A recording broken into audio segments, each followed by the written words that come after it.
Bueno, buenas noches y bienvenidos al conversatorio del día de hoy, en el cual tocaremos un tema como lo es la soledad y cuál ha sido una situación que todos en algún momento de la vida lo hemos vivido. Estamos con el autor Manuel Mejía y María Antonia Salazar. Hola Manuel, ¿cómo estás? Hola María Antonia, muy bien, ¿y tú? Muy bien, gracias.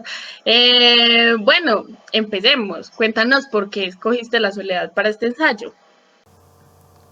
Bueno, pues en principio el tema no era la soledad, el tema al comienzo fue el amor, pero después de un tiempo de investigar y escribir, me di cuenta que hablar del amor era sumamente complicado, eh, en el sentido en que no era capaz de poner en palabras ese tipo de cosas y sentía que lo que escribiera pues como que quedaba limitado, pues como que se quedaba corto.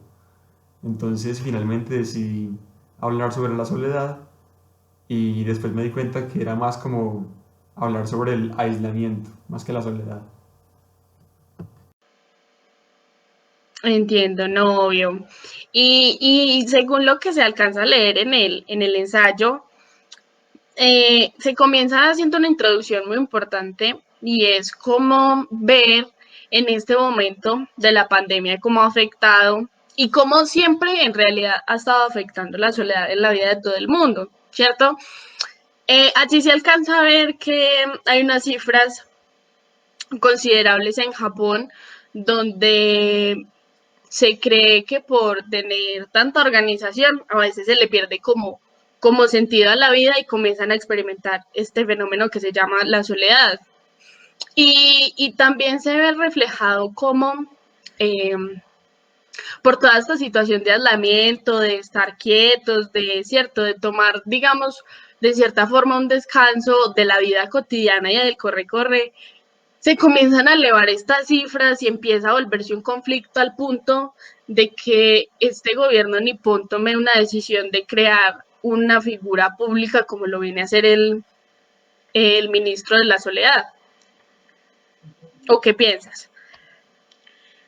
No, pues sí, completamente de acuerdo con lo que tú dices, pero antes que nada, pues me gustaría recordar que la soledad en este ensayo fue tomada más como la soledad desde el punto de vista de aislamiento, como del hombre moderno, del hombre de la actualidad, no como de la soledad, digamos así, como introspectiva y como soledad de sabiduría, sino más como la soledad de aislamiento, como por la enajenación y por la independencia y por el individualismo, pues de esa manera es tomada la soledad. Sí, con respecto a lo de Japón, Japón ha venido pues mostrando una cultura que es completamente individualista, con mucha disciplina, que busca sobre todo la independencia por encima del resto de los valores y la autonomía. Inclusive pues allá es visto como algo muy bueno, como aguantar el sufrimiento y el dolor, hasta el punto que la gente acaba pues manifestando pues psicopatologías y problemas ya muy severos con base en esto. Inclusive pues no solamente, eh, pues sí se ve muy manifestado también como en la soledad, porque ya allá en Japón creo que son más del 40% que viven solos en sus apartamentos y es algo pues impresionante lo que está ocurriendo. Sí, claro, y en esto también se puede ver pues la diferencia tan enorme que hay entre las culturas. Por ejemplo, allá o como en Suecia, que también hay una parte del ensayo en el que se toca, y por ejemplo acá, que Latinoamérica siempre tiende a ser más familiar, más de reuniones, que ganó Colombia y para todos una fiesta, o sea, cierto, ahí es donde se empieza a lograr ver que la cultura es muy importante e influye mucho en este tema y en muchos más. Cuéntanos un poco de lo del documental de Suecia. Sí, bueno, pues en este documental que se llama La teoría sueca del amor, es un documental completamente relevante para este tema de la soledad. Inclusive pues el documental empieza con un manifiesto, con un tratado del gobierno sueco en el que se expone que los valores más importantes, los que están buscando ellos, es la independencia, la autonomía, la autorregulación de sus individuos, ¿cierto? En la sociedad. De esta manera creando una sociedad de individuos individualistas y aislados. Pero pues al comienzo no se veía de esta manera, sino que al comienzo se veía como una manera en la que eh, se pudiera como acabar con las dependencias. Las dependencias, por ejemplo, que se presentan entre hombre y mujer, entre esposos, entre hijo y padre, ¿cierto? Ellos consideraban que todas estas dependencias eran como debilidades y debían ser combatidas y acabadas. Entonces, sí, lo que tú hablas, por ejemplo, ahorita de los países latinoamericanos y africanos, en contraste con los ultradesarrollados en Europa, por ejemplo, Dinamarca, Finlandia, Suecia, es completamente importante, pues porque, por ejemplo, en el documental se muestra una gráfica en la que muestran como una gráfica de valores entre las culturas. Y se ve muy claramente que, por ejemplo, en los países latinoamericanos y africanos hay una exacerbación de los valores de familia, de los valores de unión y tradicionales, como la religión, como la familia, como las tradiciones, ¿cierto? Todo eso eh, era muy común visto en África y Latinoamérica. Pero por ejemplo en países ultradesarrollados, como lo son Suecia, como lo son Finlandia, Dinamarca, sobre todo en el caso de Suecia, se mostraba ya en el extremo de los valores individualistas, como la independencia personal, como la autonomía, como la autorregulación que hablábamos ahorita, y completamente alejados de los valores tradicionales de la familia, de la unión, de las culturas. Sí, entonces finalmente este gobierno sueco, eh, digámoslo así, como que ha progresado de tal manera que, que ya de alguna forma como que tiene a sus habitantes viviendo como que sin problemas, sin conflicto, porque todo está resuelto. Ya la parte económica está resuelta, la parte social está resuelta, la parte afectiva está resuelta. Entonces, este tipo de estado de Suecia, de alguna manera como que sustituye el concepto de familia que se tenía desde antes, ¿cierto? Que la familia vista no solamente como un grupo de gente que vive junta, sino como un grupo de gente que resuelve conflictos juntos, que resuelve problemas de la vida cotidiana juntos y que sobrevive de manera pues unida. Em, sí, entonces al el gobierno de Suecia demostrar como esta imposición y este poder, pues como esta capacidad de proveer a sus habitantes con todos estos subsidios y digamos comida, y si están desempleados entonces sí, con un subsidio del gobierno para poder eh, alimentarse y tener hospedaje, todo esto hace de alguna manera eh, que los suecos no carezcan de nada, no tengan nada como por qué luchar, y esto hace precisamente que se dé muy fuerte la soledad. Entonces no solamente deja individuos solos, aislados, sino que esta imagen de la familia que hablábamos ahora como una red de apoyo, como una unión entre personas que resuelven conflictos juntos, esta imagen de la familia se va desdibujando, se va desvaneciendo, porque si ya todo está proporcionado por el Estado, si ya todo está dado pues previamente eh, por un subsidio, por alimentos, por hospedaje, ¿cierto? Entonces ya no hay nada que buscar, ya no hay nada por qué luchar. Y esto de alguna manera como que sustituye la familia que antes era como un grupo de individuos cercanos por la idea del Estado. Entonces de alguna manera el Estado se convierte como en la familia, en el caso pues de Suecia, pero no una familia como lo decíamos ahorita en la que se aprenda a socializar, a interactuar pues con las demás personas, sino una familia en la que nada más hay como una relación unidireccional del Estado a la persona. La persona nada más es como un ente ahí que recibe, que nada más se alimenta, pero no tiene la oportunidad de crecer y también de expresarse y de interactuar con la familia. Entonces, sí, este estado de familia de alguna manera como que acaba atrofiando al individuo y lo acaba volviendo pues como inútil. Sí, claro, porque pues además la familia es el primer contacto que una persona posee en lo social.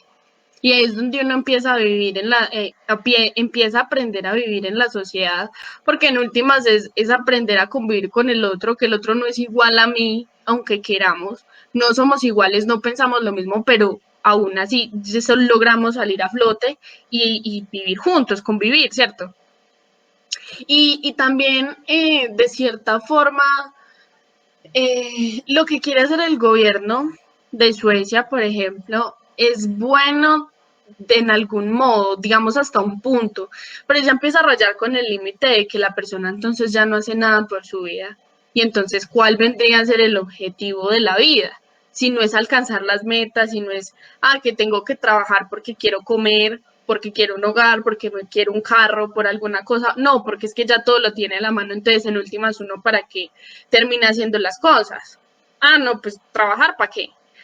Pues, o sea, todo tan a la mano tampoco vendría a ser tan chévere, porque ahí es donde se empieza a perder el sentido de la vida, el propósito que cada uno tiene en el mundo, y simplemente empieza a experimentar esos momentos de soledad, porque ni siquiera ya familia quieren tener, pues ya, eso ya no les interesa, solo quieren vivir su vida y por eso se empieza a presentar problemas que ya se mueren y los encuentran a los 8 días, porque en el documental hablan de eso, que personas que se mueren y nunca se dan cuenta que se murieron, o sea, eso, por Dios, eso es demasiado difícil de entender, que uno no le, pues no puede ir a llorar a nadie porque es que nadie nunca se preocupó por uno, entonces, bueno, chao. O sea, es súper conflictivo, aunque le expande a uno mucho la visión y uno dice como, uy, o sea, hay mundo más allá de las fronteras. O sea, no solo es lo que nos muestran acá, que Colombia es muy lindo, que muy familiar, que Latinoamérica,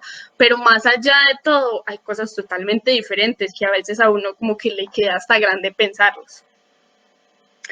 Bueno, y con respecto a lo que dice Buyu, con lo que dice, ¿cómo se llama? Byung-Chul Han. No, dígame bien cómo se lee. Byung-Chul Han. Byung-Chul Han. Bueno, con respecto a lo que dice Byung-Chul Han en su libro El aroma del tiempo, que también se menciona en este ensayo, ¿qué nos puedes decir? ¿Cómo se une o cómo entra aquí a jugar un papel importante? Pues es una buena pregunta que probablemente mucha gente ya se la ha hecho previamente, porque inclusive el mismo nombre del libro, que es El aroma del tiempo, pues uno dice que tiene que ver el tiempo con la soledad, ¿cierto? ¿De qué manera están relacionados? Pero, a ver, para entender la manera en que se relacionan hay que dar un poquito de contexto. Entonces, al principio del libro, Byung-Chul Han empieza hablando pues sobre eh, mm, una concepción errónea, digámoslo así, que hay sobre la temporalidad en la vida social, que mucha gente ha nombrado como una aceleración del tiempo, cuando él lo nombra más como una disincronía. Esta disincronía lo que quiere decir es que estamos como de alguna manera dispersos y el tiempo se ha atomizado. Es decir, anteriormente el tiempo era como algo lineal, en el que había un pasado y un futuro. Y esta dialéctica, pues de lo pasado y de lo futuro, estaban presentes en el presente, valga la redundancia. Entonces, a medida que uno estaba en el presente, existía como la tensión dialéctica entre estas dos, lo que generaba que el individuo, la persona, tuviera una historia, tuviera un origen, que era parte del pasado, y también tuviera como un objetivo, una meta, un propósito, que era más como orientado hacia el futuro. Lo que dice Byung-Chul Han es que en el día de hoy eh, solamente nos quedamos en el presente, solamente nos quedamos con instantes efímeros y atomizados de actualidad, lo cual no tiene como ninguna duración. Es como si, sí, como si antes el tiempo fuera lineal, como una línea con historia, con futuro, y ahora el tiempo es como unos puntos, sin conexión, sin duración entre sí, que hacen que la vida carezca de sentido y de propósito, porque no hay duración. Y si no hay duración, entonces no hay unión entre lo que pasa en la vida, y si no hay unión, entonces no hay sentido. O sea, como si fuéramos, pues como si viviéramos situaciones así independientes, no tuviera nada que ver la una con la otra. Exacto, sí. Y pues desde mi punto de vista, yo pensaría que también tiene que ver mucho con la sobreestimulación que vivimos hoy en día, porque por ejemplo, en las redes sociales, sí, pueden haber cosas muy interesantes, pero en cada momentico podemos ver un montón de fotos que son muy, muy potentes, que finalmente no recordamos, que finalmente no interiorizamos. Esto es muy diferente a lo que pasaba ahora años, que por ejemplo alguien leía un libro a los 15 años y se le quedaba para toda la vida. Digamos que alguien leía, yo no sé, la Biblia, leía a Nietzsche y al leerlo, ese libro de alguna manera como que lo marcaba, como que marcaba su historia y lo recordaba con cierta eh, facilidad. Mientras que ahora con todo lo que hay, con todos estos picos de actualidad, no recordamos nada, no vivimos nada en serio, sino que nada más como que pasamos por la vida como experimentando sensaciones, digámoslo así. Como un turista, dicen ahí. Como un turista, exacto. Y entonces lo que pasa es que eh, con toda esta atomización del tiempo, lo que ocurre es que al no haber unión entre los hechos, tampoco da la posibilidad de una historia, de un pasado, como lo decíamos ahorita. Y si no está la posibilidad de un pasado ni una historia, pues tampoco está la posibilidad de unas raíces, de una familia, de antepasados, ¿cierto? Es decir, uno de alguna manera como que se desconecta de eso. Y esta temporalidad tan loca y tan atomizada hace que el individuo se refugie, como lo dice Byung-Chul Han, en lo que nada más para él en ese momento encuentra eh, eh, pues como que le encuentra sentido, que es sí mismo, es decir, el momento en que el tiempo no tiene sentido y que nada de lo que hace tiene sentido, entonces el individuo se refugia en su individualidad, en su persona, en sí mismo, eh, sí, y esto lo que provoca, o se ha demostrado pues en la actualidad, son síntomas, por ejemplo, de personas que mantienen preocupadas por su vida, digamos, saludable, por su físico, por su apariencia, como si fueran a vivir toda la vida. Y el objetivo primordial de toda la vida se vuelve nada más cuidar de sí mismos. Eh, de esta manera, ahí se puede unir ya eh, lo que veníamos hablando ahorita de la soledad con la temporalidad, porque el momento en el que el individuo se refugia en sí mismo, queda solo, queda aislado y, y así se da. Muy interesante el tema. Pues complejo, pero sí tiene sentido. O sea, sí es algo como que lo marca y lo hace pensar a uno mucho. Bueno, y creo que pues con esto llegamos al final de nuestro conversatorio. Muchas gracias por participar. Hasta la próxima. Chao. Chao.